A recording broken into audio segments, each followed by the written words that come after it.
Good morning, everybody. Welcome to the second part of the Extra Light webinar dedicated to the public procurement, in particular to the public procurement and the participation of the small and medium-sized enterprises in this process. I welcome our expert, Mrs. Sara Bedin, who is independent expert on innovation in public procurement and also evaluator for a long time for the European projects founded in the framework of the pre-commercial public procurement and public procurement for innovation. Today we will focus mainly on how the public sector is facilitating small and medium-sized companies participating in the procurement process. What are the main struggles, barriers, and also lessons learned from the companies, how the whole end-to-end process works, and also we'll showcase some best practices and concrete examples of the public procurement and participation of the companies in the framework of the lighting sector. So I leave the floor to our expert, to Sara, and enjoy the webinar. Only 2 words on housekeeping rules. You have the question and answer section when we ask you to write your questions. You can also raise your hands if you want to take and make the question directly. If we will see that we have a lot of questions on the specific part of the webinar, we'll make a short stop to answer them. If we'll see that the flow of the question is not so, let's say, strong during the presentation, in any case, at the end, we'll have 10-15 minutes for the question and answers. Thank you very much and enjoy the webinar.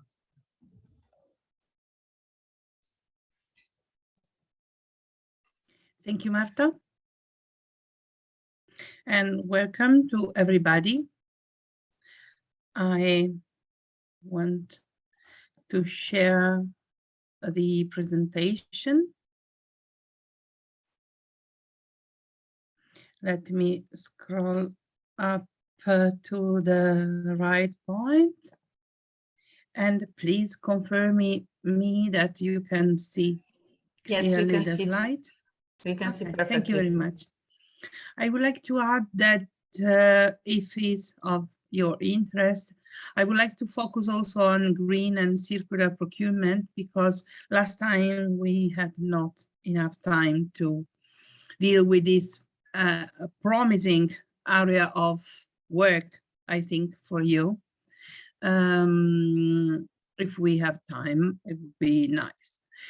Okay, so the first topic is related to the forms of cooperation that in public procurement, the demand side and the offer side can implement. You can find when you answer to a call for tender that the project, the procurement is a coordinated procurement. This is a light form of cooperation from the public sector, where they prepare and they define a common specification, a common need, and they manage separate procurement procedure, but based on the same specification. So they create indirectly a critical mass for the innovation of the solution they want, but you have to deal with separate contract managed separately by a number of public procurers. So you have some economy, you can make some synergies, but you have to deal with different national legislation, different regulation of the procurement. So for you, a coordinated procurement is a big effort, because you have to deal with different national legislation related to the specific sector of investigation and work. Now, the difference is are not many in the procurement legislation and context. We have some exception, for example, related to the subcontracting, but there are differences related to, for example, the authorization, the safety and security, the obligation that you need to have. This is one form of cooperation that, especially in PPI, Public Procurement of Innovative Solution, European Commission recognized as a possible potential instrument when the project. This hasn't to be confused with the joint procurement. Joint procurement creates a more strengthened alliance and cooperation among the public procurers that launch one single procurement according and under the national law of the lead procurer. We have in particular two schemas: the joint collaborative procurement, when there is one lead procurer appointed to act as lead procurer, that award a framework contract with lots referred to, for example, per each procurer or for each country represented by the procurers. So they negotiate this framework contract, and then each procurer award specific contract for his own lots, and suppliers deliver the solution to this specific buyer. So we have individual contracts said and made by different contracting authorities through the terms negotiated and defined in one single framework agreement that create an umbrella. So you can find also this kind of instrument, and you have to deal with different procurement with different contracting authority. There is the model that is privileged and is the only one admitted in case of founded PCP, pre-commercial public procurement, where you have a joint, centralized and fully delegated procurement, where there is just one lead procurer that assumes the role to award and manage and execute the contract with all suppliers on behalf of the other contracting authorities, eventually in different member states. So there is one single procurer, and you have just this procurer as your interface to deal with the different supplies or work or services and activities.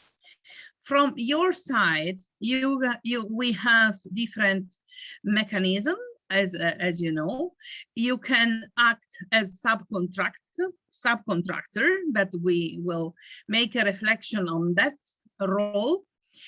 That is the practice of assigning or outsourcing part of the obligation and task under a contract to another party known as subcontractor. The subcontracting is managed through a teaming agreement that legally binds the prime contractor, who coordinate and act as interface for the public procurer, and the subcontractor, who is monitored and work under the responsibility and under the surveillance of the prime contractor. If you act as subcontractor, you have no connection with the public authority, like the prime contractor. So you are subcontractor, and of course you have to fill in and to fulfill requirements. For example, exclusion, you have to be compliant with the exclusion criteria. So you need to have all the general requirements that make you a potential actor working with the public sector, and you have to deal with all the conditions, but you have not the interface. There is also another form, horizontal or vertical temporary consortium of peers that define through a teaming agreement the parts of the work, the parts of the services that each has to develop, each has the responsibility to execute in percentage, but they have all interface, they act and they can interface with the public authorities. This is the double mechanism, and we will see how in ordinary public procurement the SMEs are mainly acting as subcontracting, and they have very lower chance to act as part of consortium, temporary or consortium, because the requirements are too stringent. But we will come back to this because it's one of the main area of discussion for today's presentation. What happened in normal life and in ordinary procurement? The SMEs weight in public procurement only 29%. But in the real economy, they count for 58%. So we have a situation in public procurement where the SMEs are really underrepresented, and big companies win and award a lot of contracts. Why there is this situation?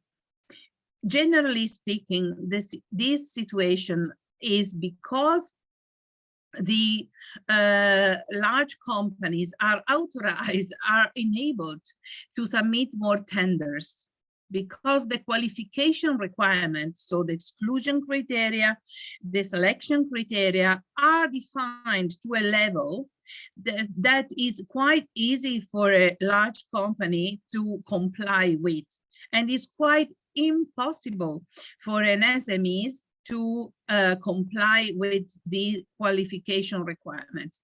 And this creates clearly an enormous barrier to the participation of SMEs to the public procurement arena.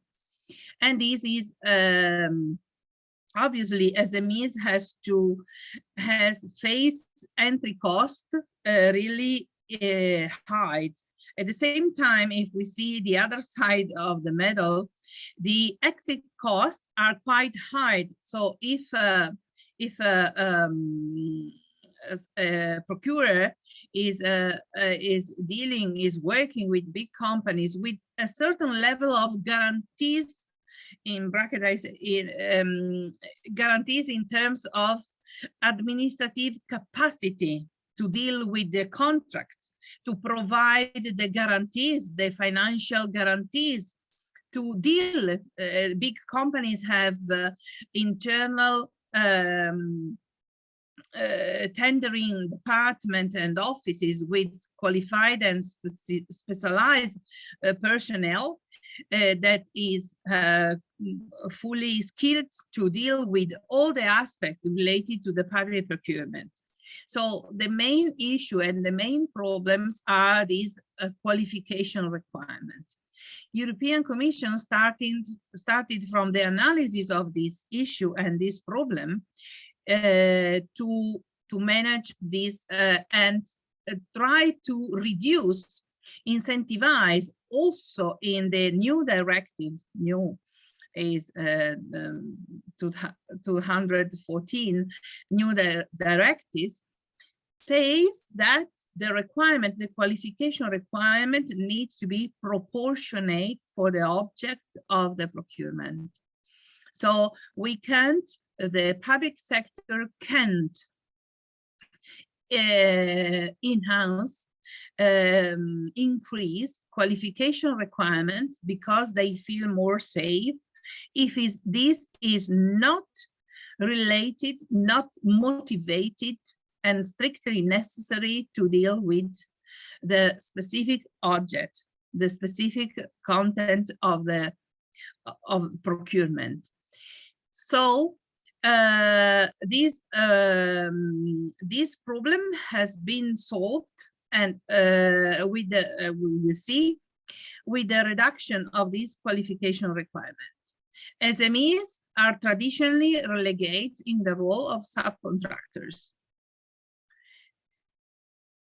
To enlarge the participation and to look beyond regular suppliers, and this is absolutely necessary when we deal with innovation. When we deal with innovation, we are looking for and we are stimulating the development of really new solutions. So the previous experiences doesn't matter. Is already verified, is verified beforehand that the solution needed are not existing, are not available on the market. So the public procurer can ask to the companies, the economic operators, to demonstrate past experience, past similar experience as a selection criteria, because innovation requires something new, to generate something new. Look, these enable typically the participation also to non-traditional suppliers, to research centers, to university. I mean, when you ask for innovation, you open the door also to non-traditional suppliers, okay? Not only to SMEs, because you avoid to require a selection, to fix selection criteria that are too stringent in favor of innovation. But of course, this openness of the markets imply that also non-traditional suppliers or spin-off of big companies or university can participate. And we found this result, statistically speaking, in the European funded project. If I may, I would like to show you a recognition, a statistical analysis based on these numbers of procurers and companies and university involved in European funded projects. This is my observation, privileged point of observation. So I would like to reflect with you about these results. Of course, European project and funding let me say, are more challenging. So it means that require a level of openness, of internationality that is significantly higher than in traditional public procurement, eventually written in local languages. Here we are talking about public procurement written in English, no? That are automatically and inherently more open, no, to encourage the participation of companies and non-traditional companies. But we will see also a comparison with other instruments. This is related to PCP and this is related to PCP. So PCP, if you remember, is a procurement of R&D services that doesn't involve the procurement of the end solutions. Is demonstrated, is verified that PCP funded by European Commission is opening a route to market for new players and SMEs. 61.5% of the total value of PCP contracts goes directly to SMEs, compared to the 29 average in public procurements across Europe. What we consider as SMEs, 31% have less than 10 people, 48 below 50 people, and 60% less than 10 years old activities, and below and over 50 people. helping also larger market players bring product to the market. Independently of the participation, these create an opportunity for companies acting as a single bidder, and also for SMEs participating in consortium composed by larger companies plus SMEs, but 73% of the pre-commercial public procurement funded by European Commission contracts are won by SMEs alone. This is a tremendous evidence of how innovation and openness enabled through a correct, proportionate definition of the requirements and the selection criteria act in favor of SMEs. This is why the innovation public procurement is considered as a measure to enhance the competitiveness of SMEs. And it stimulates, the European funded project stimulate cross-border company growth. 33% of the contracts are won by bidders that are not from a country of any of the procurers in the buyers group. Because you have to know that PCP under the European funded project is authorized only if it is a joint, centralized and delegated public procurement. Okay, so the participants arrive from different countries independently of the participation of the composition of the buyers group.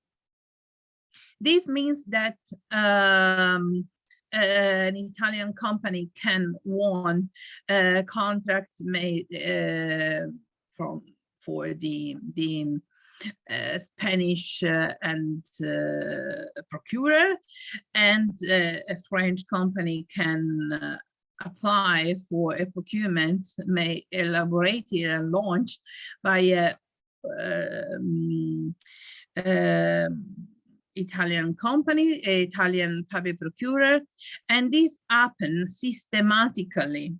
Of course, you can say that a kind of protection of local economy through public procurement that was implicitly created because of the language barrier, because it is quite impossible, I think, to participate to a public tender in French for an Italian company, and the same on the other situations. So there were a barrier in participating in European public procurement because of the language barrier. But if we remove this barrier, and eventually we wrote a public procurement and offering a translation in other languages, which is the ambition we have. I'm used, when I assist a public procurer, for example, in Italy, to provide and to publish also the version in English to enable the participation. Companies can feel themselves more challenged now from the participation of other companies from abroad. But is true also the opposite. The Italian companies have more chance to participate to other public procurement launched in other countries. So this internationalization of the contract is the impact that the European Commission wants to achieve. And consider another information, 97.3 or 0.7 of the public procurement in Europe are assigned to local companies. A clear situation where there is, we can say, a nationalization of the public procurement contract that is not compliant with or not desirable to create the European single market. So the internationalization multiply the possibility for companies and multiply the possibility to cooperate, because of course any companies will need to have a peer, a reference on site that can support them in executing the contract. So this openness enable the participation. Indeed, the reference terms is this 1.7 average in public procurement across Europe are assigned to foreign companies. And what about the creation of jobs in Europe? European funded projects, and particularly the PCP, have demonstrated that 99.5% of the contracts do 100% of research and development activities for PCP in Europe. Okay, so this is a strategy seen in macro, with a macroeconomic perspective, is really a strategy, a policy aimed at incentivizing concretely the growth of European companies and the emerging of new players in new markets when we deal with innovation. And what happened in the long term? In the long term, we have 86% of phase 3 contractors, 75% of phase 2 contractors, and 30% of phase 1 contractors that have already commercialized part of their solution. Consider that the first project ended in 2020 or 2019 years. And so this instrument in particular provides us an evidence of the concreteness of the opportunity created and generated to the for the market, because having a client prepared already engaged in acquiring the solution and evaluating the new innovation, the innovation generated, we have a concrete possibility to exploit the result of the research and development and commercialize the solution.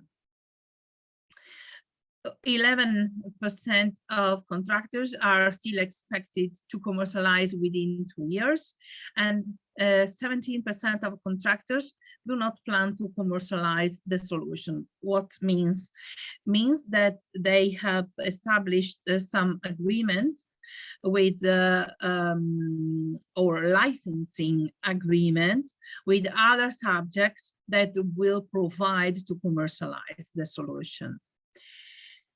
Business growth, approximately 50% already increased their revenues thanks to the PCP. Startups have secured equity investment since the PCP, and 18% of startups concluded partnership with large corporates. Okay, exit strategy. Startups undergone a merger or acquisition, or have done an IPO since the end of PCP. So we have promising results for SMEs under the European funding. We have no statistics available related to national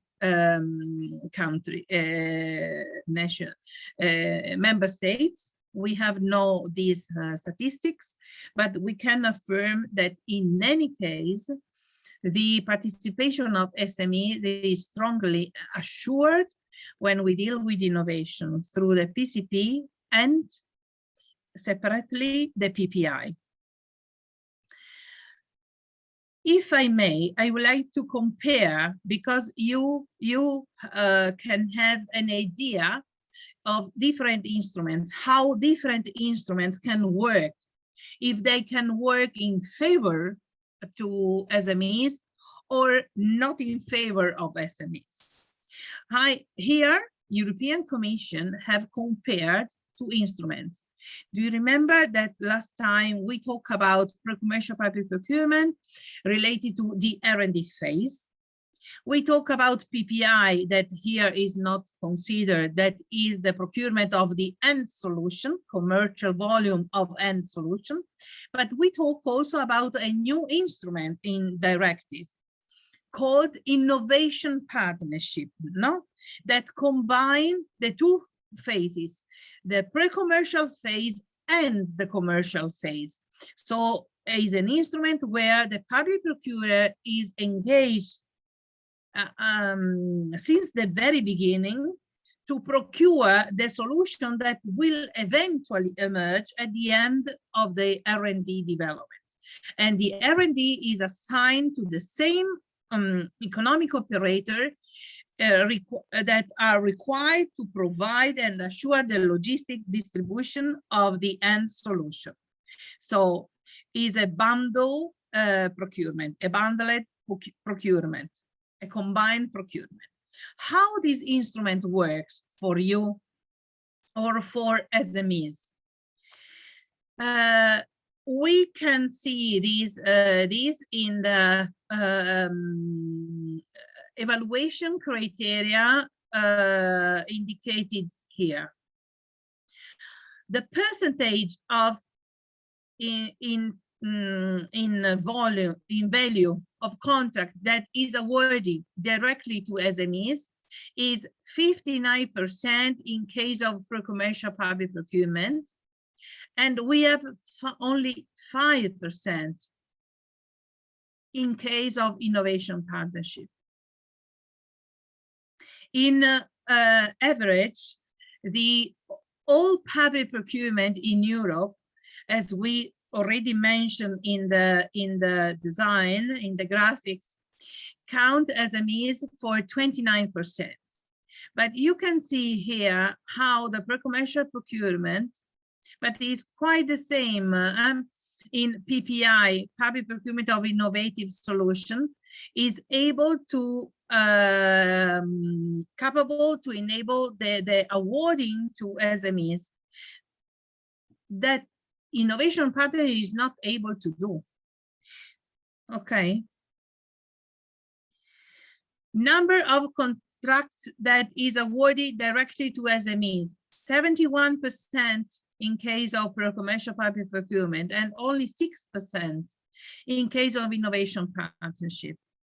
Innovation partnership is quite demonstrating that is an instrument valid for big companies that can assure, that can combine a capability in working on innovation in research and development, plus the capability to deliver the end solution. These capability, combined capability, are not typically owned by SMEs who are very oriented to research and development, or alternatively, they are very well addressed to the commercialization goal.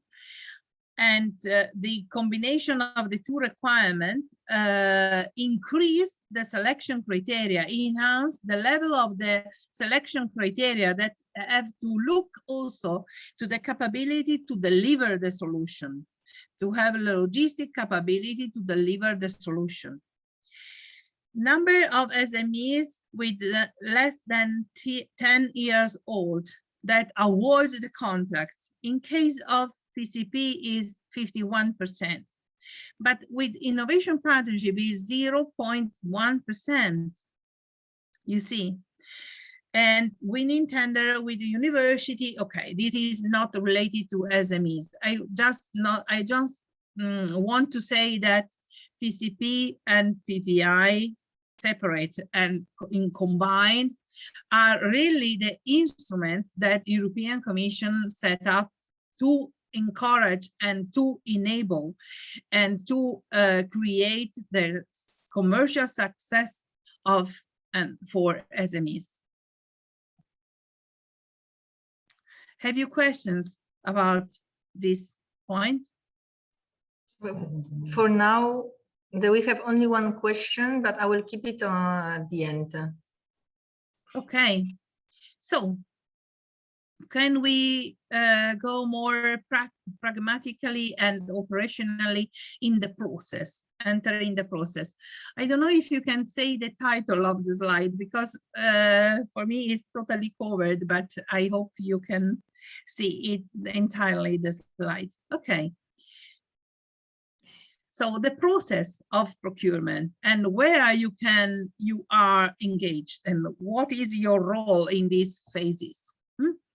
Starting from phase I called 01 is a reflection phase internal to the public procurer or group of buyers, where when they are required to make an analysis, a detailed analysis of the problem and the need assessment.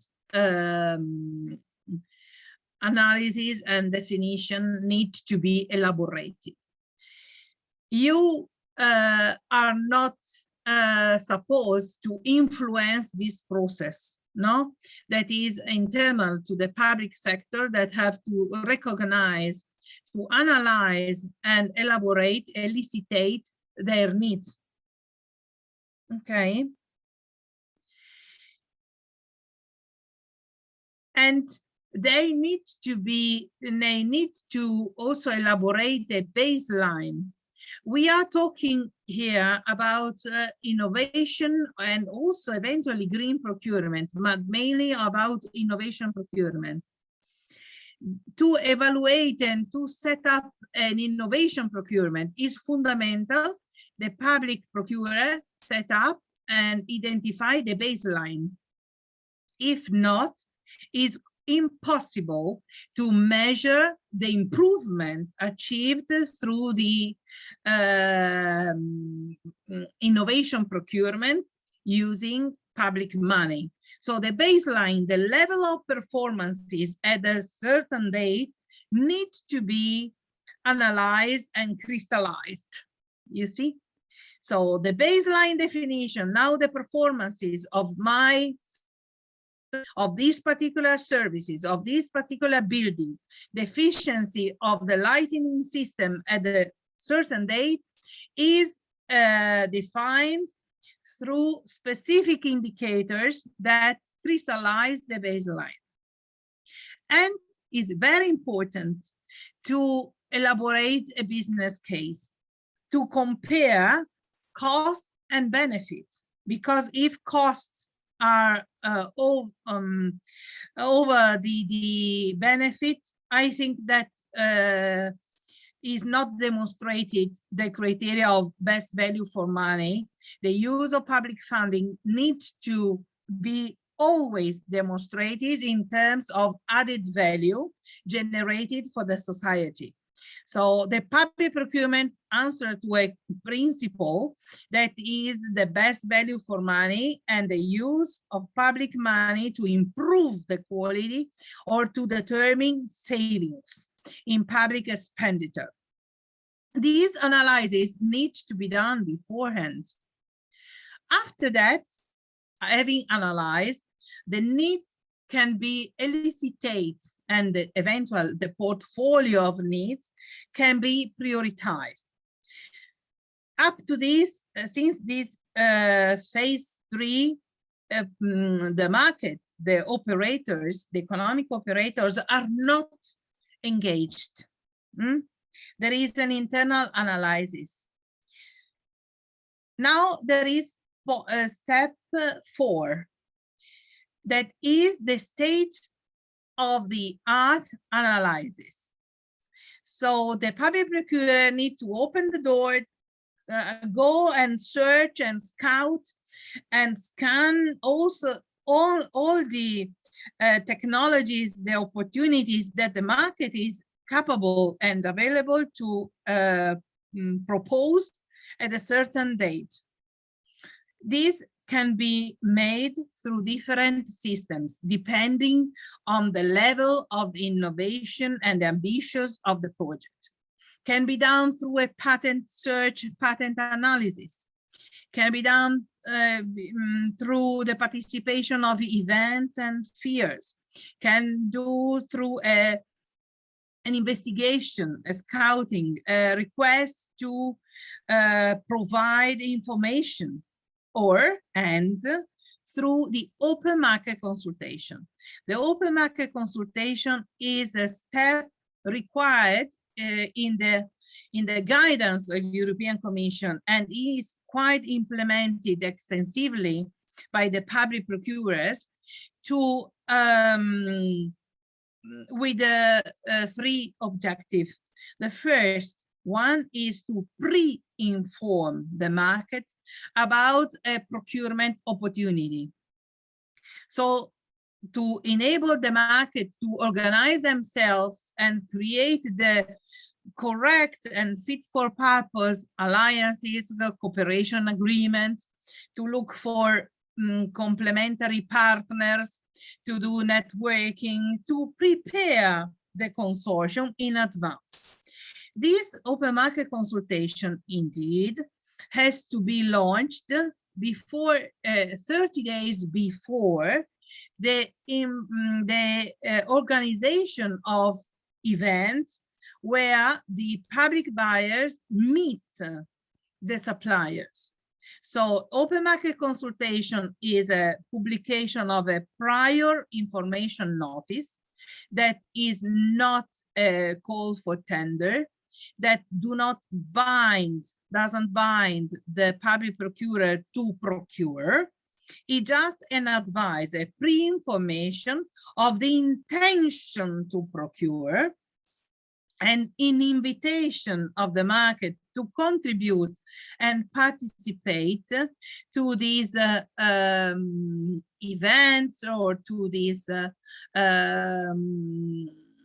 to the answering to questionnaires, to participate, to information, to provide contribution to the procurer, in order to enable the procurer to select the proper instrument and to fine-tune the challenge description, analyzing and understanding the market and business risks and constraints. Okay, so the first goal of this point through open market consultation is to pre-inform the market 1 year before and 30 days before eventual meet to the market event. The public procurer inform the market to enable the organization of the economic operator. Second objective is to analyze the real capability of the market in terms of performances, in terms of functionality, in terms of results that the available solutions are able to offer at a certain date. So it's a recognition and analysis, documented analysis of the possibility to have a clear picture about the capability at a certain point. Not asking proposal, this is not admitted. So here the point is how an SMEs can interact with the public procurer that has activated an open market consultation. It's convenient for a company to provide all information, all the details. I mean, it's a matter of trust because public procurer is obliged to respect and to protect IPRs and to set up a procurement really open, really transparent, etc. At the same time, if you have something new, I think that you have the interest to not reveal all the details you have, to be able to participate in a more comfortable way to the procurement. So it's a cooperative effort in this case, where there is an asymmetry to be managed. The open market consultation is aimed at reducing the asymmetries between the demand and the offer side. It's up to you to reveal what you want, what you think is convenient for you to reveal, okay, to the public procurer. But consider that the open market consultation can't be a pre-selection procedure. If you have idea that can determine a pre-selection, you can evidence this point, because it's a very critical point. So no public procurer is authorized, can misuse open market consultation to pre-select the companies and ask for preliminary offers to be evaluated. Is based on the recognition of what is already available at the point. Sarah, we have a couple of questions, so if you don't mind, we will share it with you, because some of them are exactly related to this end-to-end process. So I will, we will share it with you so we can have a short question and answer session.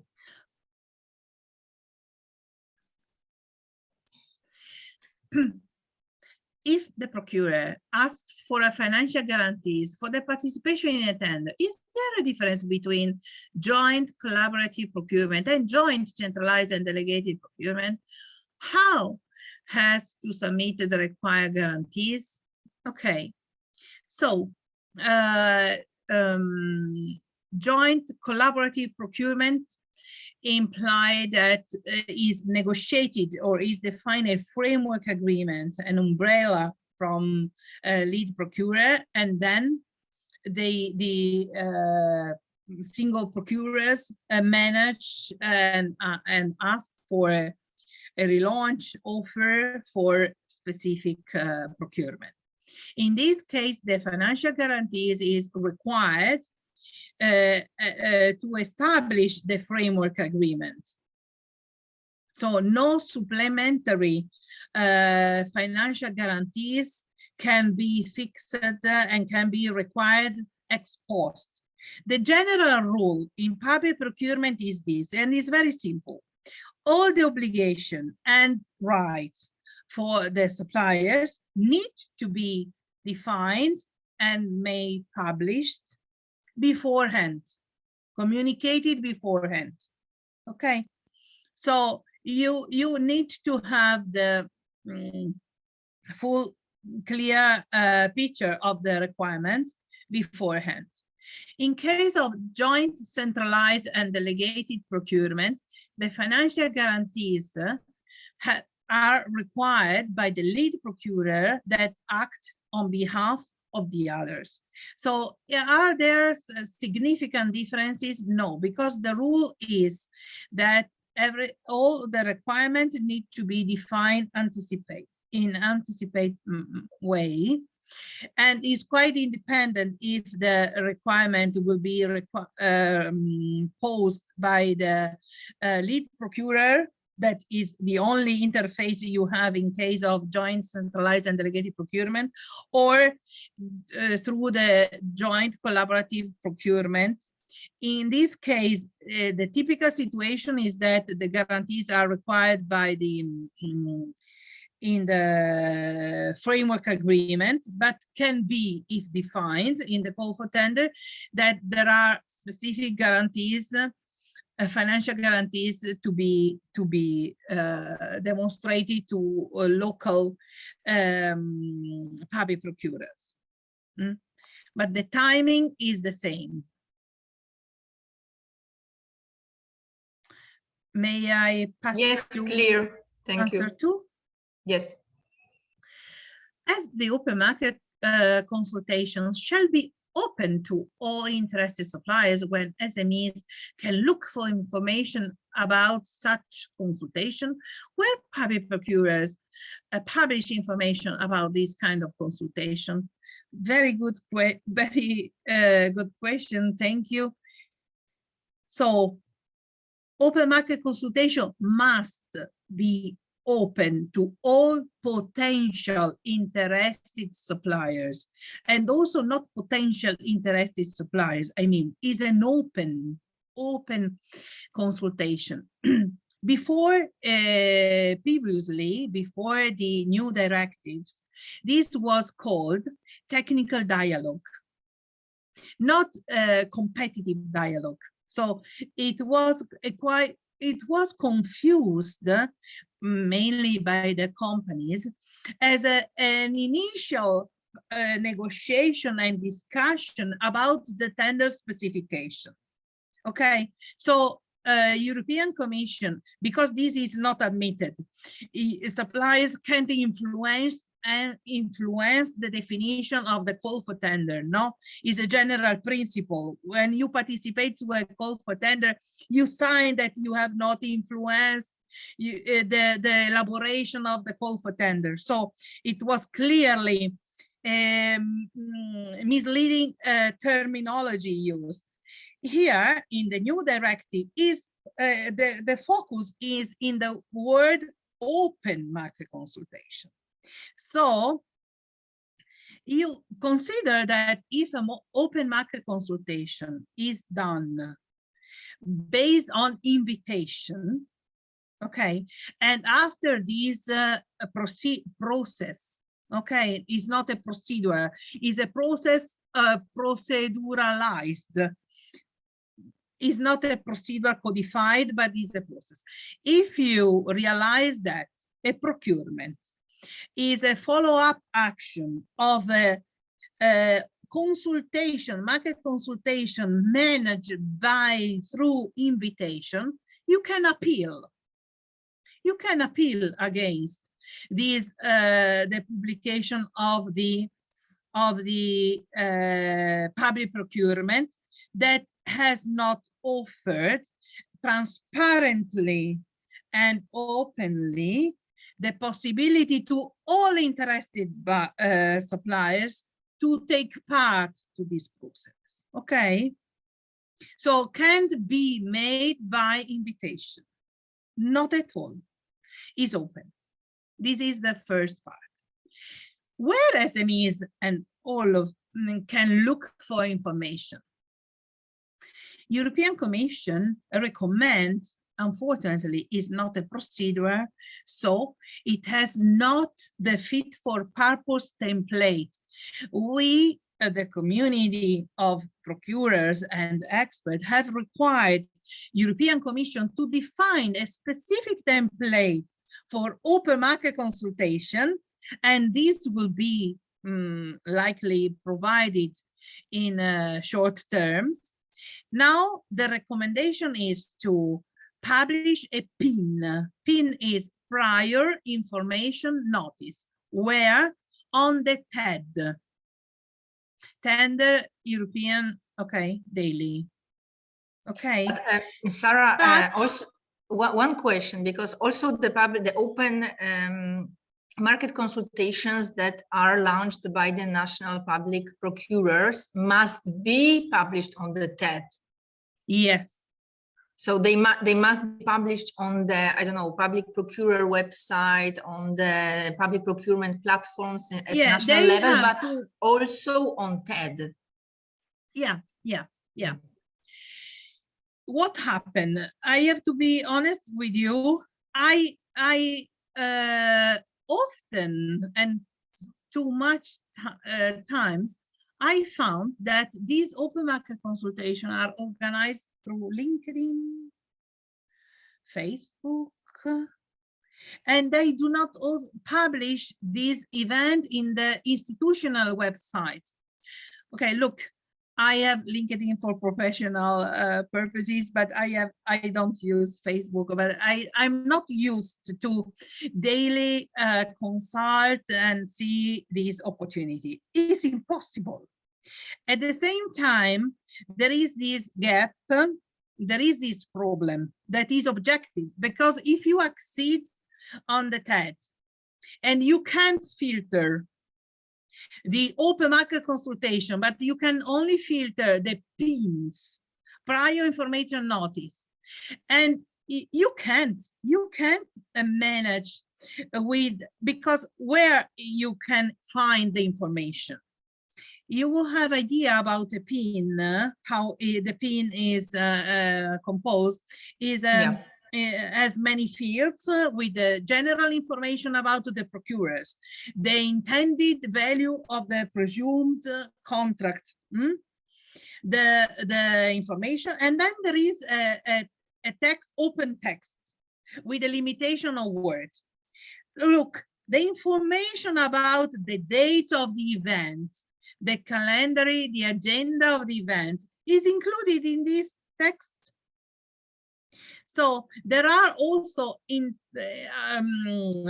instruments and tools of artificial intelligence that detect this kind of information and are able to inform interested partner about it.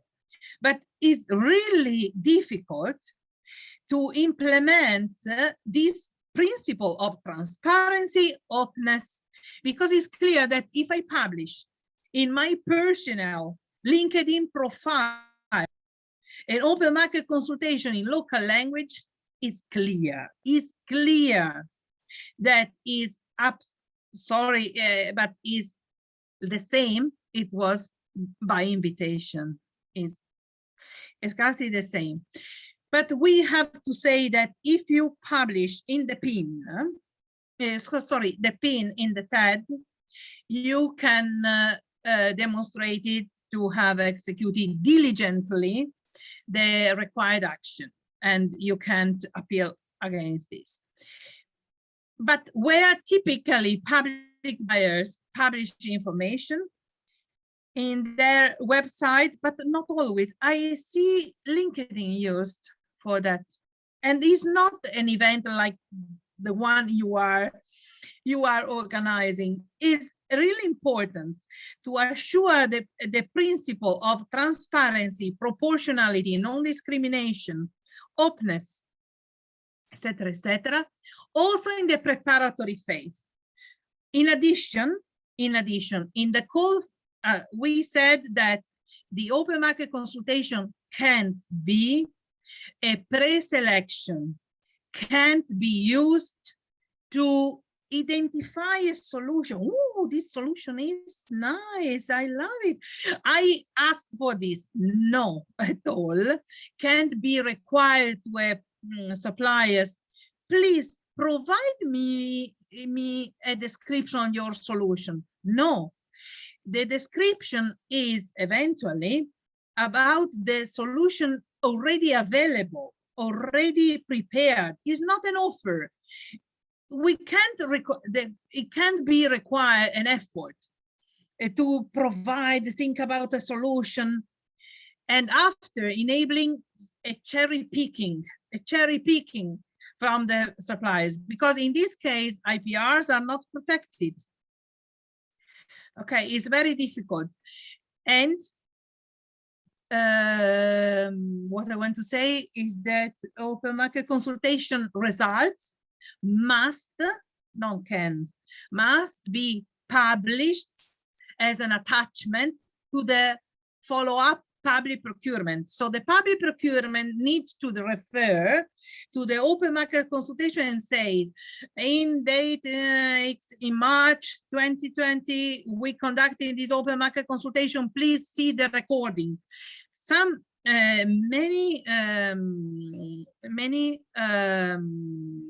public procurers act in this way. They record the videos of the event and they published this on the site, and they linked this in the public procurement. So the suppliers, interested suppliers, when the procurement is concrete, they can see what happened 1 year before. Okay. So because many small companies that are not used to this kind of procedures, they are very afraid that this open market consultation means that they have to present their solution and that their competitors that they are there during the same meeting will, you know, stole the idea. So this is the... Yes. I have the same perception, unfortunately. And to be honest, I am the most rigorous and the most, I write the rules, the declaration and the non-disclosure agreement before the participation to this procurement, to this consultation. I prefer to acquire written information related to the solution, existing solution. I inform the SMEs, look, you are not required to elaborate new ideas. Please be aware that is a public event. So what you say in public will be shared by all. You have the opportunity to write and to ask, to write, to provide your contribution in written form under a clear non-disclosure agreement. You can say about your IPRs, but providing IPRs that you have not protected is risky. You can't. If you have real, it depends. If we are talking about IPRs, of course you can write, you can talk, if are not protected. If we are talking about your idea, your commercial sensible information, you have to evaluate how to deal.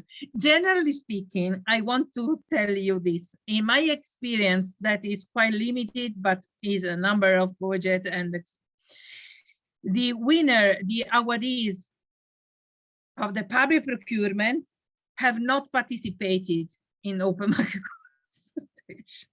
This, I'm looking for that. I pay attention to this. Okay. Companies that have promising idea have this attitude to stay at the window and intervene and propose in particular when it's time to propose. But the open market consultation is not necessarily as a format, a public event, an event, can be also one-to-one session managed by the public procurement with the same format, the same time, the same question, the same questionnaire, where you can provide. I also noticed this, I have to tell you. Happens sometimes that a public procurer has already identified the instrument, eventually has already received a funding, unfortunately, addressed to a particular instrument. So he has already decided, or he has a limited, very limited mandate to work with PCP and not with PPI. They launch the open market consultation and companies say, we have already developed this. Look, it's already commercialized. And they insist. In these cases, you can say, no, you have to diligently analyze. And if I, as company, say that I have already developed this solution, you can have a look and you have to say why is not needed. Or some public procurers arrive with a very generic idea of what they want. And in this way, unfortunately, they ask to be influenced and they can't be influenced. So it's a very difficult situation. I think it's more useful to find potential partners, to do networking, to fix some alliances, to create consortium, and to eventually confirm that an instrument can be suitable or not. Okay, yes, it's clear. Thank you very much, Sarah. So now invite you to reshare your screen and we are coming back to your slides. Okay, are you seeing it? Yes, Are you... yes, it's there. Okay. So we talk about open market consultation, right? And here the participation of the market is important. Here the market enter in the scene and participate and interact with the procurer. Then there is another activities internal to public procurers that obviously can ask for assistance. For a support of to market experts to conduct analysis. The gap analysis is the methodology to decide about the proper instruments to be implemented. Is innovation really involved in this procurement, or are we more oriented to push on green and sustainable or circular requirements? So the gap analysis is preliminary to the definition and identification of the instruments to be designed. The procedure, the call for tender is launched, is evaluated and awarded, and executed and managed and monitored. Typically, the evaluation board is not the same, has not the same composition of the monitoring board. So depends on if they have internal, they appoint internal personnel or external, they outsource specific technical competencies. But the monitoring is typically conducted by different subjects with similar characteristics, similar skills and profiles, but different from the evaluation contract. In some cases, there is a demonstration or a testing exercise and phase, especially in pre-commercial public procurement. So the public procurer is engaged in the preparation of the pilot sites for testing and has to communicate what are the criteria and the methodology to analyze and assess the final results, the final performances, because especially in European projects, as you may know, the dissemination and communication and dissemination objective are fundamental. So at the end of a procurement, especially funded by European Commission, you have your performances, demonstrated performance published. And this is very challenging because companies are at the end paid, but also obtain a commercial reference, extremely important for the market, the commercial exploitation and future commercial opportunities, because the public procurement is severe in this sense exercise where the public procurer needs to communicate to taxpayers the real objective result. And we quite rarely we see these results. So for a citizen, it's quite impossible to know how this procurement story ended. It was successful or not. So it's very, very hard. Fortunately, European Commission and funded projects offer us this possibility to analyze best practices because the results are measured and communicated. Okay. I have last time I haven't been able to introduce the pillars of sustainable procurement, green procurement, and circular procurement. And this is my proposal but I have also selected a case related to the your sector, lightning sector, that I would like to present to be more concrete and provide EU evidences. I propose you to go shortly on this part and then focus on the case. Perfect. Okay. Okay. Because I selected the case that is both is in ones is innovation and green procurement. Okay, what are the pillars of what we call sustainable procurement? The pillars are the economic sustainability, the environmental sustainability, and social sustainability. Social is determining impact on the labor, okay, and disadvantaged people to be engaged in the proposals in the companies offering solutions to the public sector. Environmental sustainability is the argument that we focus that have implication also in economic sustainability, because cost negative externalities have a cost, and evidently these two are very much related.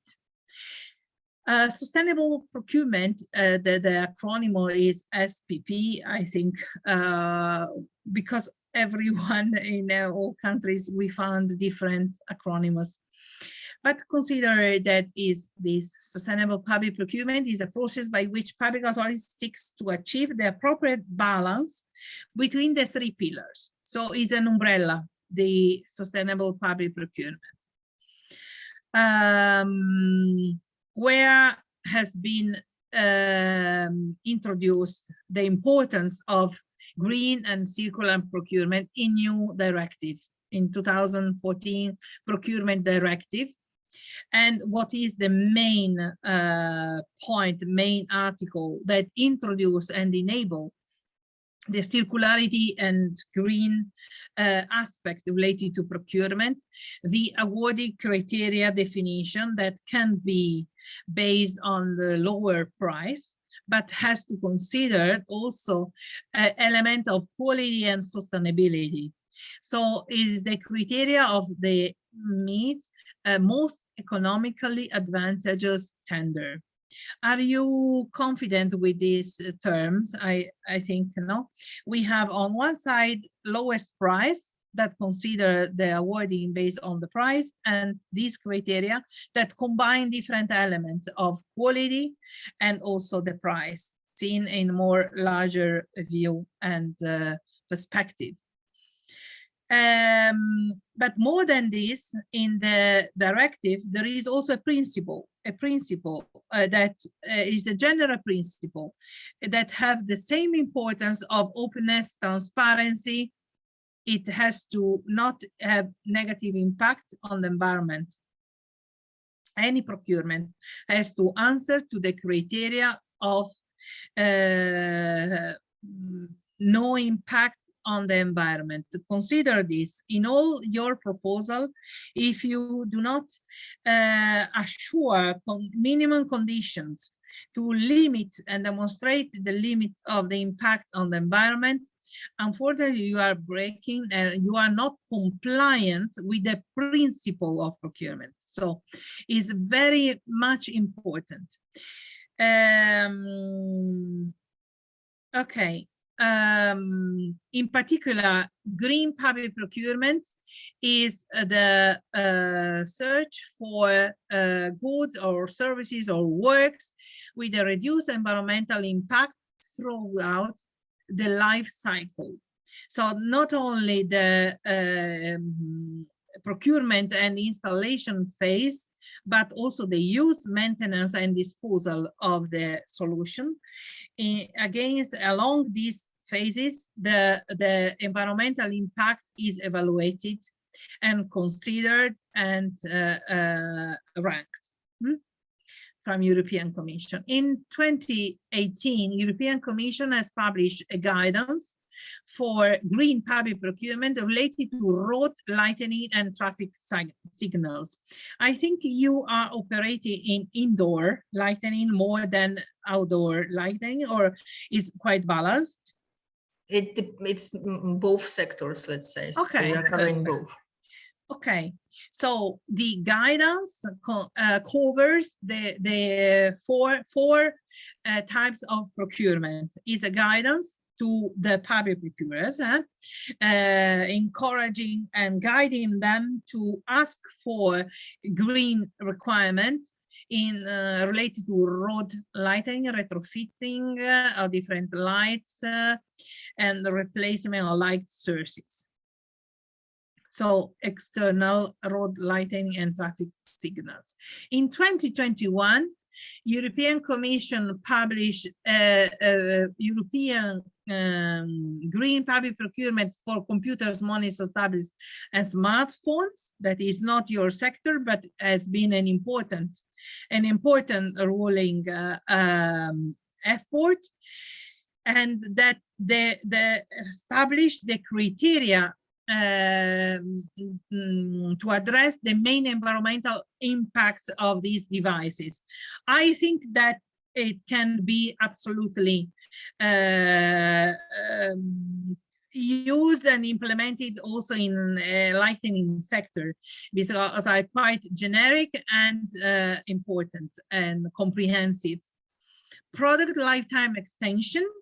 So the awarding criteria, the criteria to evaluate an offer needs to consider the lifetime extension. In your sector is generally considered 20-25 years. I have looked for it. I don't know if it's aligned with natural duration. Is challenging, still challenging this duration, but I see that horizon for time horizon for your solution is 20 or 25 years.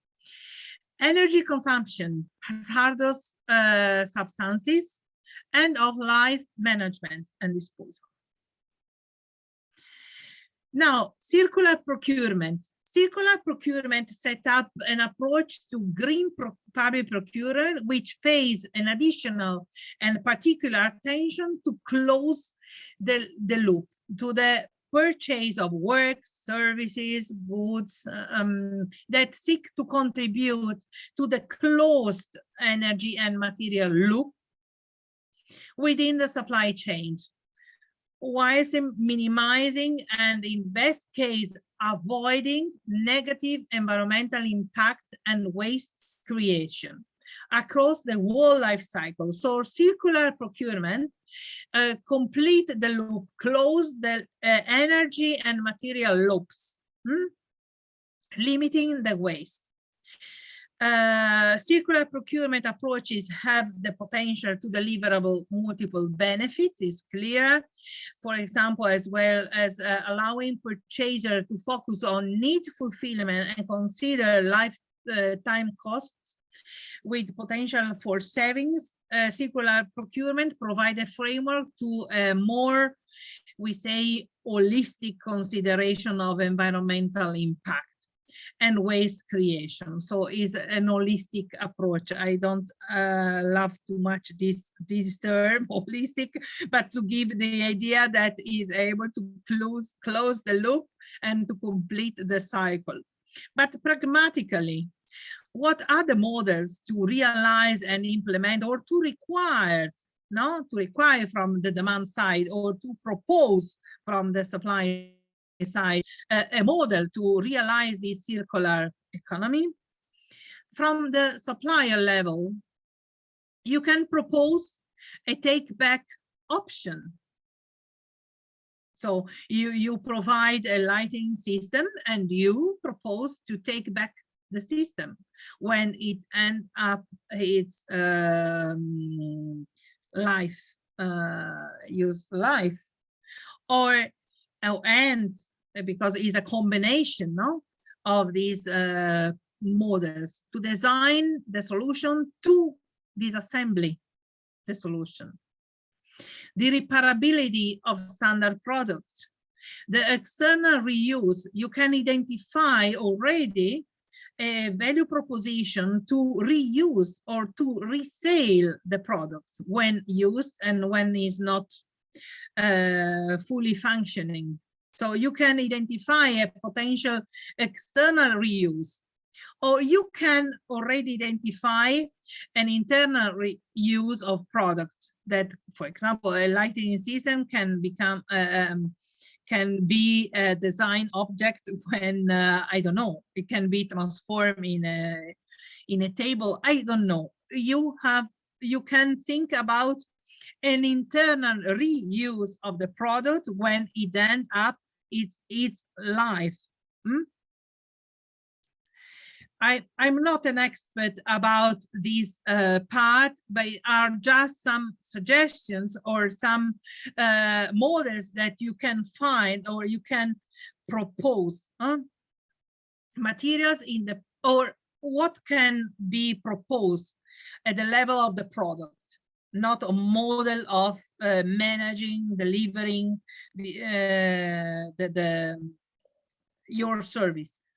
At the product level, you can assure the materials are well identified and separate in order to be disassembled after the use and recycled. So they need to be recyclable and recycled. Both. You can use also recycled materials from some components of your product. And then there is the important aspect to assure resource efficiencies and minimize, optimize, let me say, the total cost of ownership. And we will enter in this detail. Considering that, for example, for many products, the attention on the packaging is extremely high. So there are studies and procurers, especially the central purchasing body, also concept in Italy, but I'm sure the member states, there is a certification, or there are some specific requirement related to packaging, because packaging is contribute a lot to the cost and to the disposal of the packaging itself. So recyclable materials and recycled materials is something that is quite ordinary in all public procurement nowadays. And we mentioned the life cycle costing approach, or total cost of ownership. That is the measurement of that implemented this approach. And what is this life cycle costing approach? Means considering all the costs that will be incurred during the lifetime of the product. So not only the price paid to acquire the solution, but all the costs associated to deliver, install, insurance, the product, the operating cost, including the energy, the fuel and water use, spares and maintenance, the end of life cost related to the decommissioning or disposal, and residual value.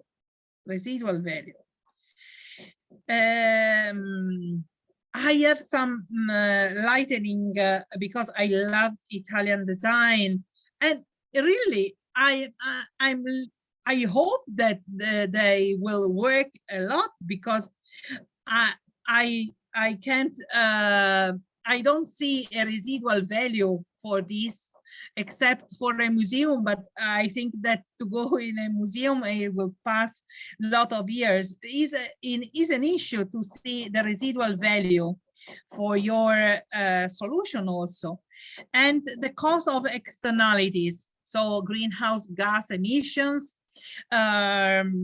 related externalities that have to be minimized, and is, if not required explicitly, you have to define, to design your offer in terms complying with those requirements. Also with considering some additional services you can offer, and think about this this solution, and mentioning and describing in all your offer, there has to be a paragraph dedicated on these aspects. Don't underestimate if the request is not adequately expressed and elaborate. Provide this content and analysis. The current directive requires that life cycle cost is used. So it is provided in the directive, and all the directive has been transposed in national procurement laws. And so the savings that are looking for are related to the use of energy, water and fuel, maintenance and replacement, and disposal costs. And European Commission has developed some life cycle costing tools specifically related to indoor lighting and also outdoor lighting. Sorry, I was considering that your main focus was indoor lighting.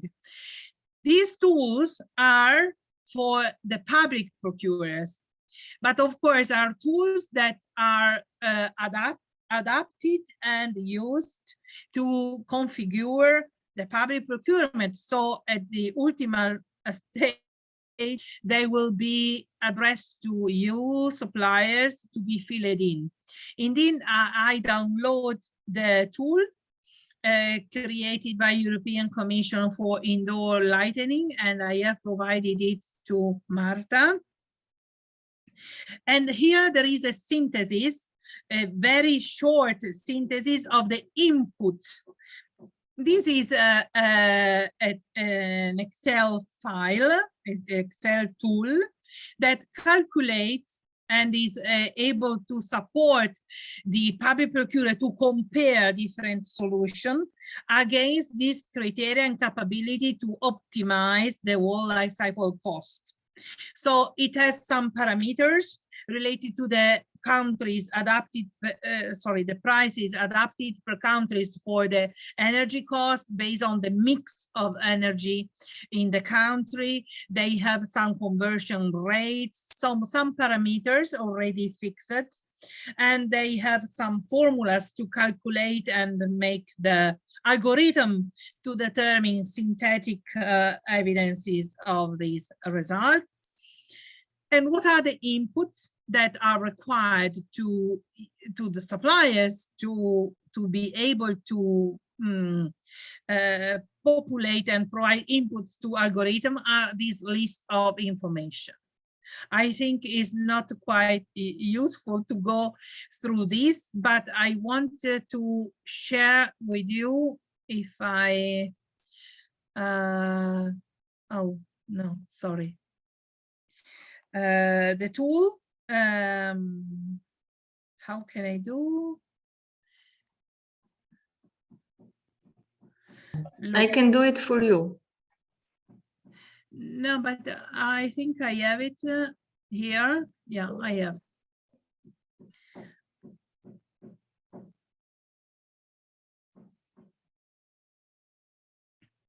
Okay. Yes, we can see it. This is the tool. Reference data, as I told you, per country. There is a calculated of the CO2 emission related to the mix and electricity grid mix for the country, the currency, some parameters. Okay. The formulas and definitions. Okay, the definition for the input element. These are the elements that I copied. So you are, I don't know if already happened to you, if you already see this instrument required by some procurers. I don't know if you have experience, but is provided by European Commission, and I hope it is generally adopted, but I'm not quite sure, because when I analyze the best practices in your field, I see very different mechanisms. So I think that It would be useful to talk the same languages for the sector. This is the effort the European Commission do typically. Okay, for the type of luminaries, type 1 and 2, the information required are the same. Costs, including all elements, including task and resources, including operating losses and other reduction factor, useful lifetime, light source cost, ballast control gear, useful lifetime, etc., etc., etc. With this information, the tool is able to make calculation and to provide to the public procurement. This kind of graphics is not populated, but they can compare your solution with others against this cost, this area of cost. They can see how your solution is in benchmarked with the best in class for external reduction of externality cost. They can see as the residual cost, other costs, maintenance and service cost, operation cost, and investment cost. So they can have a clear picture, very objective, to compare your solution against these criteria. I think it's a valid instrument that eventually your association can contribute to fine-tune and to eventually, specified, I don't know. This is the tool that I found out for implementing concretely the life cycle costing. But this is possible to consult. It is possible to, for example, recommend some changes. If, for example, yes, we analyze in this project, in your project, I think you have a valuable chance to provide recommendation on that. Also, on the implementation of open market consultation, for example, you have an extraordinary possibility to influence through a proactive and collaborative approach European Commission. Yeah. Great, thank you. We consider it a very valid tool. I think it's very useful for the companies to see what is requested from their side and how they can maybe assess themselves. It's like self-assessment. And you can analyze this and look if some requirements are not considering some barrier that you can have in measurement.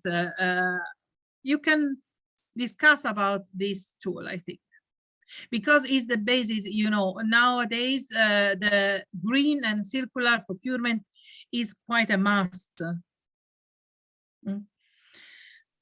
Okay, if we can proceed, are there any questions? No, please proceed. Okay, the case study I would like to propose you is, in my opinion, quite complete, because, as I told you, is a perfect combination of innovation-driven procurement and green and circular procurement. This is why I selected this case. This case was implemented. Sarah, you have to reshare the screen. You have to stop sharing the tool and reshare your slide. Sorry, I was using a launching, managing my presentation, but you see, you disappeared. I know, it's always when you are a speaker that you have different view as a viewer. You are disappeared and I can't find you where. Sorry. I have the control. Ok. Nuova condivisione. Okay. And now? Now we can see it. Okay. Okay. We have to contextualize this case. It was 2012. 20 started and ended in 2015. So 6 years old, 7 years old. So consider this. It was innovative for the time, but I think it maintained some important element. Who has been the buyers? The Transport for London, which is one of the functional bodies of the Greater London Authority, responsible for delivery public transport services throughout London. Okay. So they participated to an European project, and they implemented PPI, so public procurement of innovative solution, which includes incremental or improvement on the available solution, but it was not a research and development contract. Okay. It was a PPI funded by European Commission and managed through in a form of coordinated procurement.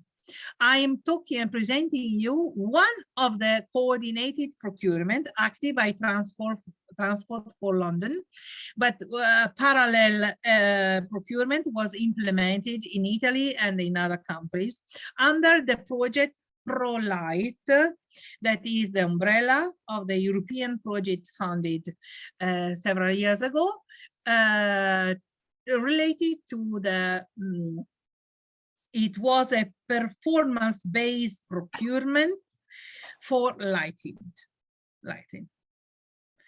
What has been the process? The process has been quite similar, identical to the ones I already presented.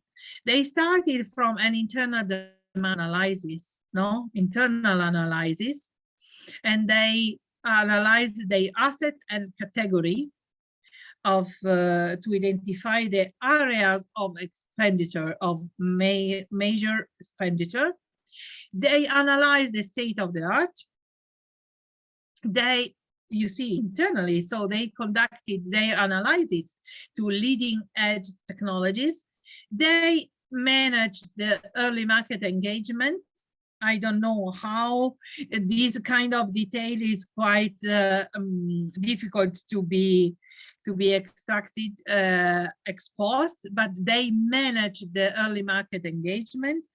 They formulated their final requirement and they launched the public procurement of innovation and green procurement, with one aim to demonstrate and implement the best whole life cycle and performance in lighting system for the underground in London. First of all, they elaborated a valid business case for the Transport for London, examining how whole life cycle costs can differ from the same product installed in different locations. They compared the location of the escalators, the subway platform in high and low access area at the back of house. They compare the same product installed in different contexts, in different locations, and they analyze where the greatest value from an investment perspective in a new technology can be achieved.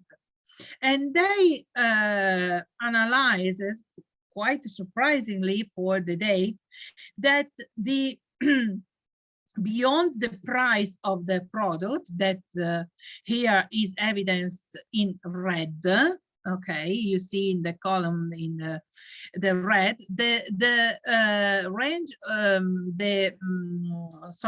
the cost beyond the unit price included the installation and the maintenance and the energy use, carbon and cleaning costs.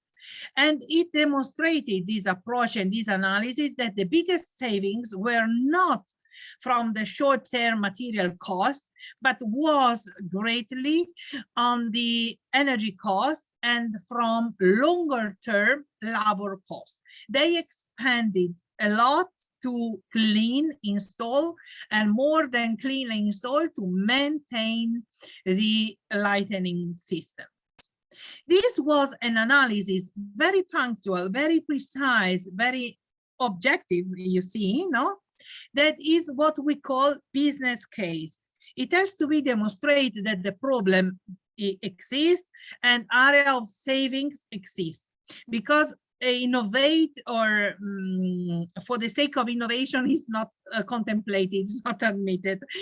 We make implement innovation because we want to determine some savings or improvement in the comfortable in the comfort of for the passengers, for the citizens.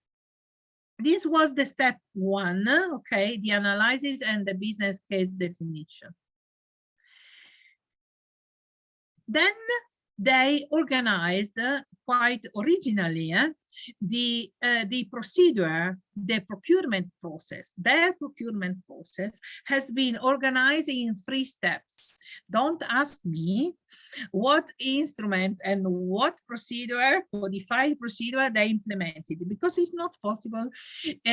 Typically in England, they are used to implement a phased approach that do not correspond to an open procedure. They called forward-looking procurement.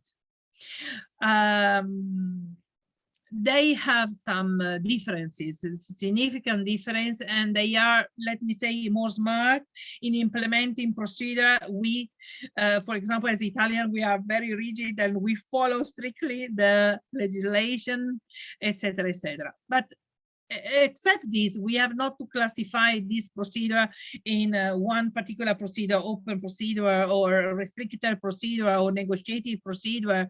They call forward-looking procurement. Okay, organizing in 3 steps. Stage 1, step A. It was related to pre-qualification stage to sound out market interest and ensure manufacturer understood the requirements of London transport for London. This was the first phase that involves approximately 50 suppliers, and they responded. Stage 2, they invited a narrowed group of the manufacturers participating in phase A, in step A, to ask them to provide technical proposals, technical information and proposal on the product they are able to propose to face the challenge description, the needs, requirements, in order to enable the procurer to compare, to implement the first comparative analysis based on paper. Comparative analysis of the technologies offered. Okay, here participated 30 suppliers for approximately 170 products. And then there has been the third step, step C, where manufacturers successful in stage 2 submitted samples, one sample per product, a product as a sample to for an in situ testing. So the personnel, the technicians of the procurer have validated, have opened and analyzed and tested the solution, all 120 products, and they have made their own assessment. What they found out, that many of the evaluation and assessment results correspond to the paper description presented in step B. but other was not corresponding, was significantly divergent and different, and so were rejected at this stage because the results were not the same as promised in phase B. So they have used a filtering mechanism to select a number of products that demonstrated in practice their ability to perform well. So there has been also a clause. They include so the procurement PPI ended here. So it was just this, to enable future procurement that happened in reality in the upcoming following years. It was around 20 and 15. The procurer and the other associated companies have launched several procurement and have awarded approximately 13 manufacturers for a subset of 45 products. So procurement of large scale product happened and has been successful. We have been able to measure the result based on the critical mass of products procured. But this was a first stage to aim at testing and pre-selecting through an open through a procurement procedure, to selecting some solutions. They included a clause of product refresh, they called, that create a concrete incentive to continue to innovate and improve both on the whole life cycle cost and on the impact on the environment. So they asked to innovate, to improve the requirements, to assure a greener and more green solution, and to reduce the impact and optimize the whole life cycle cost. As I told you, they have made in situ analysis and assessing and testing of the products. And here we have represented in the first 3 columns the products that have been able to demonstrate the most superior whole life cycle cost and performance, that pass both the paper-based assessment and the physical and technical assessment. So, and the other 2 products that didn't pass the hands-on assessment, so the physical testing, they have demonstrated, and here we have the benchmark. The benchmark include the 25% of the available most common product on the market. So they compare the performances of the most common, the 25% of most common product installed currently in the contest and similar contests, articulated with different criteria. So the costs associated, you see, there is the whole life cycle cost per each product here, based on horizon 25 years. So these are money, yeah. And they analyzes the cost, the contribution to cost of the unit, so the product, the installation, the maintenance, the energy, carbon, and cleaning, the benchmarking, and they compare with the offered solution. Both tested and confirmed through analysis, practical analysis, and they excluded, they canceled, they do not admit it, the other that failed. As you see, the most important and relevant part, contribution to cost, is related to the green part, which is maintenance, especially to the ordinary solution that imply an enormous cost of maintenance. And secondly, the orange part, that was the cleaning, no? So they asked to reduce these costs based on the benchmark they conducted. And how they conduct, what have been the awarding criteria for phase 3 to enable the successful completion of the phase 3. They base their physical assessment following paper assessment on those criteria. Robustness and durability, ease of access to all components, is easy to dismantle, easy to reassemble, integrity after reassemble, easy to replace parts and components, easy to clean, easy to install, easy to remove and install, ability to accommodate wiring, easy to switch on and off. They tested all the 120 products based on the same criteria, and they created the analysis that I already presented.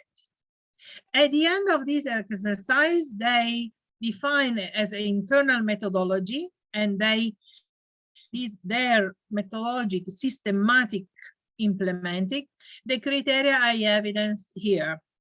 They found out that the more predictive indicators are those indicated here. These criteria have revealed the ability to select better the solution. So they focused, as a lesson learned, they focus on the importance to develop and to ask for the development of solution per component. They required systematically, based on this experience, to have luminaries developed as in a modular approach, with a modular design, so that components are replaceable upon failure. And they commented, this is their lessons learned offered to European projects. Through a modular design, their engineers are able to reuse components from failed luminaries, repair luminaries, upgrade retrofit luminaries, and send individual components to be recycled instead of the entire luminary. It seems easy, but it is based on a very objective and analytical methodology. So simple approach, simple language, and they have obtained important result. The result they declare is that at the initial stage, they had 500 different lighting products installed across London Underground. After this change in the approach of procurement, sorry, they have been able to reduce the types of the products and creating and benefiting from economies of scale. And compared to like-for-like replacement of current technology with the product identified through the ProLight project, they determine savings of 25% in whole life cost, which includes 70% on maintenance costs. And they declare over 90% of the environmental impact because of the energy consumption and associated greenhouse gas emissions while the light is used. This was a case where they expressed their need and they offered to the market this analysis. So the market has been able to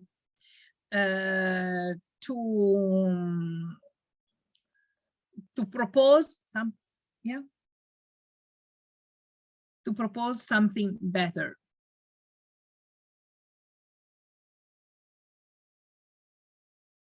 We have questions regarding the procedure that was implemented, so I will show it to you. It's mainly related to the engagement of suppliers in the benchmarking process. So in particular, if the suppliers had been informed about the benchmarking results, and all of them, so all those who passed the hands-on test, so there have been like positive evaluation, but also those who didn't. So did they get any feedback in written, what was not working? Okay, this precisely, I don't know because it passed a lot of time, but I am quite sure that the information related to the benchmarking, ex-ante benchmarking, so the baseline, is more correct to talk about baseline, no?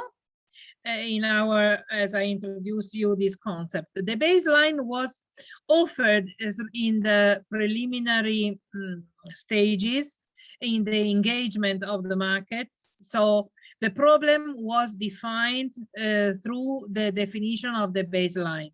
So the companies were informed about that. And of course, because it was a European funded project, for sure, this has been constantly disseminated, communicated. Indeed, companies, but here only the winner or the best performer has been mentioned. The other has been anonymized, because there is also a point on the reputation and in the penalization that the company can achieve. So for sure, the result has been provided and the feedback has been provided, but without possibility to recover, without possibility to do better, to change, to improve along the process. This was not a procedure designed in the same manner of PCP, for example, to make a parallel about related to the procedure. PCP is the approach where the suppliers receive a very analytical feedback, and they have the chance to improve and to change and to perform better in the subsequent phases. But only in the pre-commercial procurement. In the pre-commercial procurement, of course. But in the public procurement for innovation, there is still this feedback of innovation phase. We have different procedure, no?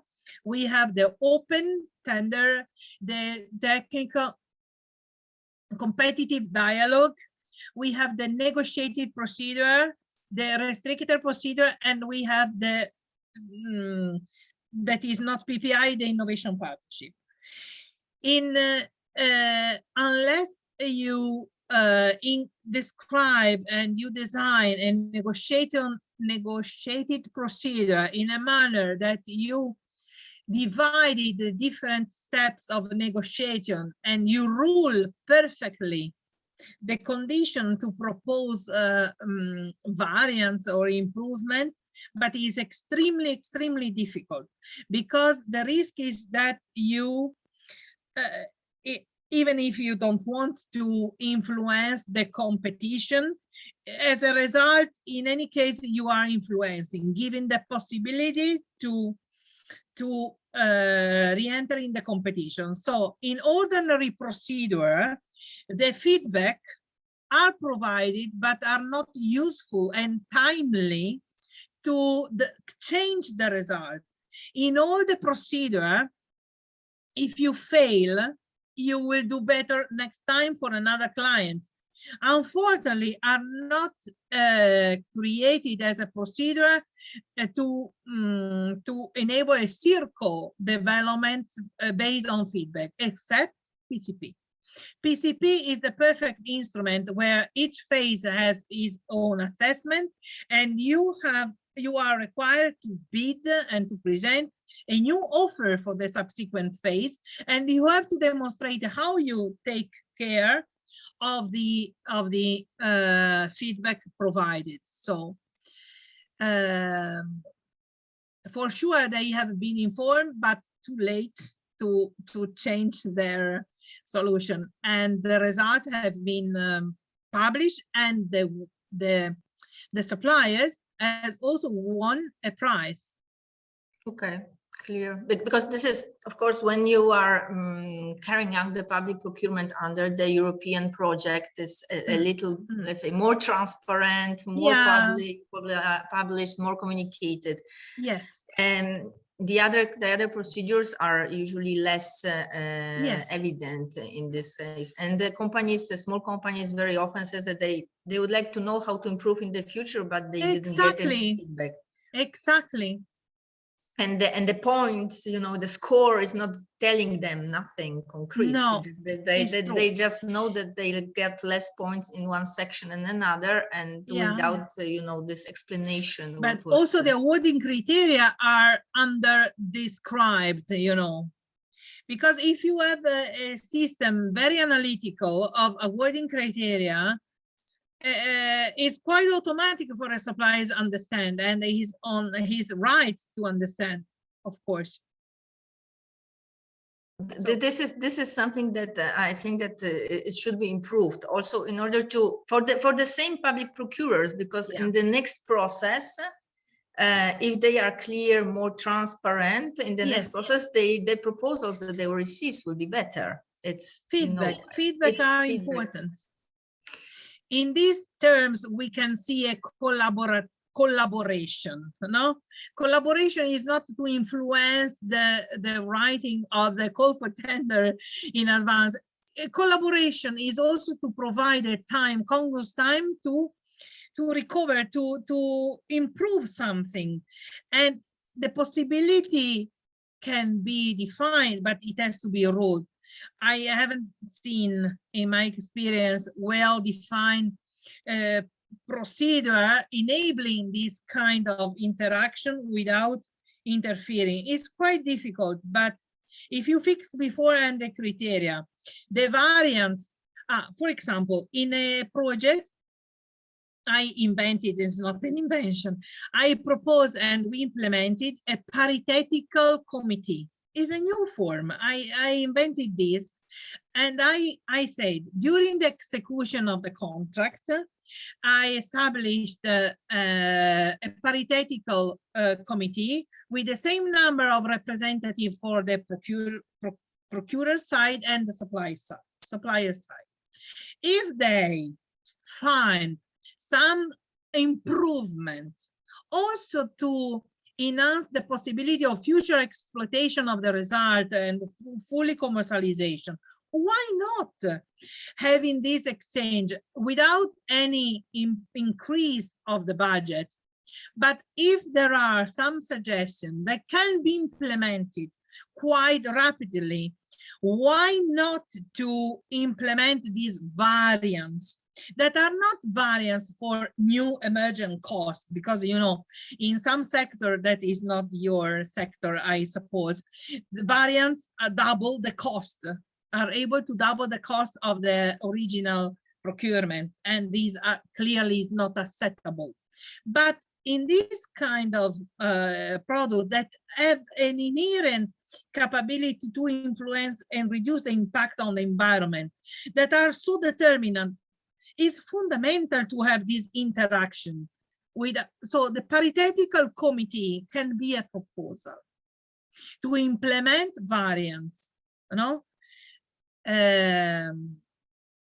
And, you know, you can deal with improvement feedback when you have a multiple sourcing contract. If you have just one awardees, if you implement a procedure with one single awardee, is impossible for the other to understand better. So multiple sourcing plus some mechanism that can enable a feedback and implementation of feedback mechanism can really determine successful project, I think. Yeah, I fully agree. I think that also our participants agree. We don't have any further questions right now, so I don't know if you have any final slides to share. No, just thank you for the attention. I tried today to stay strict on the time assigned. Thank you very much, Sarah. Thank you for expertise and sharing this very important point that I think that will put some basis for the upcoming activities within the Extra Light project. Thank you one more time. Thank you to all the participants and have a nice day. Thank you very much. Thank you. Bye-bye.